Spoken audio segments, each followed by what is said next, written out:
Donc, on en arrive à la lecture de l'Évangile de Luc, chapitre 1, les versets 5 à 7.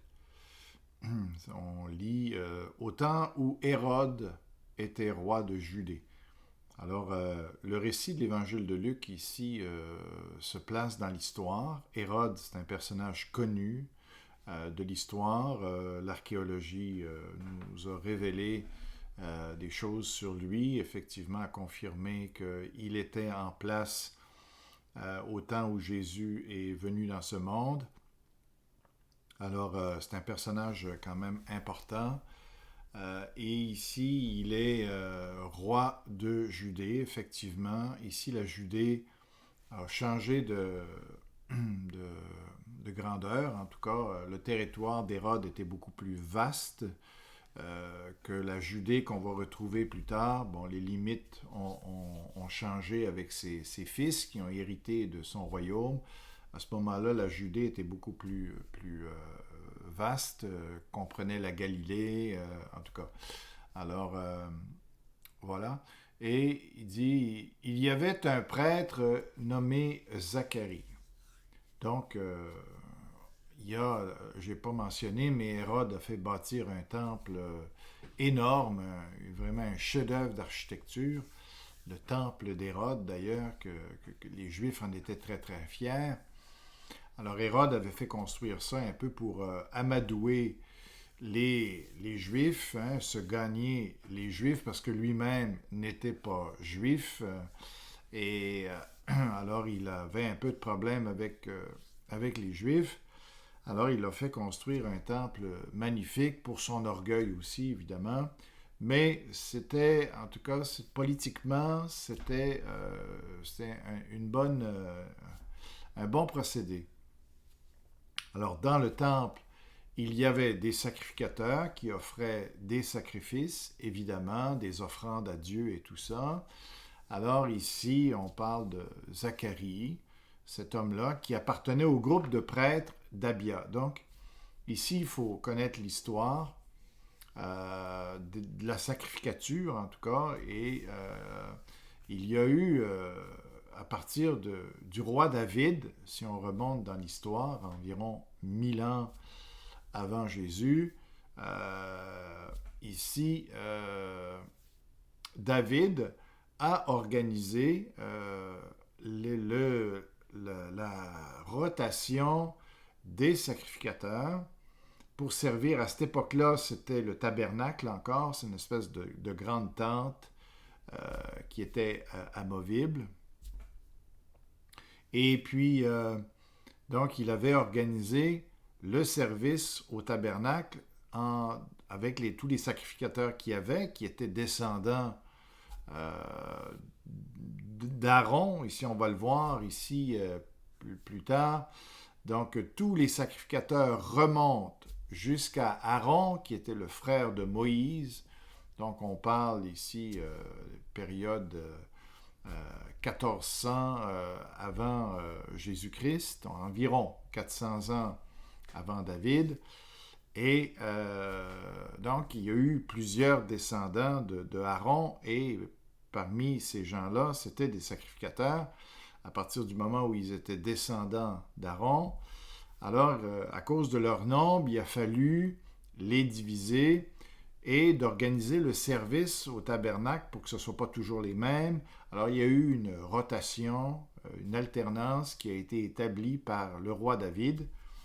Et cette alternance-là a été respectée. Alors, c'était une alternance entre 24 classes de sacrificateurs. Donc, parmi les descendants d'Aaron, finalement, on s'est retrouvé avec plein de sacrificateurs et on les a mis en classes. Il y en avait 24. Et chaque classe servait sur une période d'une semaine, d'un sabbat, donc un samedi à un autre samedi. Donc, pour une semaine, ils servaient, et puis après ça, c'était l'autre classe qui alternait et puis prenait la relève de sabbat. Alors, ça tournait comme ça, et puis voilà. Alors, ici, ça dit que Zacharie, lui, appartenait au groupe des prêtres d'Abia. Donc, même parmi le père original de cette classe-là, qui est Abia, eh bien, finalement, lui aussi a eu plusieurs fils, et puis qui étaient tous eux aussi sacrificateurs, mais ils appartenaient à cette classe-là. Donc là, ici, on parle de Zacharie, ici, qui... alors, sa femme était une des descendantes d'Aaron, le grand prêtre. Elle s'appelait Élisabeth. Alors, ils étaient tous deux justes aux yeux de Dieu et obéissaient parfaitement à toutes les lois et à tous les commandements du Seigneur. On parle des commandements évidemment extérieurs. On ne parle pas d'une question de cœur parce que personne ne peut, au niveau de ses motivations et de ses pensées et tout ça, ses désirs, être parfait dans ce sens-là. Mais au niveau des 10 commandements et des pratiques religieuses rattachées justement à la prêtrise, eh bien, ils étaient excellents à ce niveau-là, tous deux justes aux yeux de Dieu. Ça ne va pas les sauver, mais au moins, c'était une reconnaissance de la part de Dieu que ces gens-là étaient intègres, étaient sincères dans leurs pratiques religieuses. Et voilà.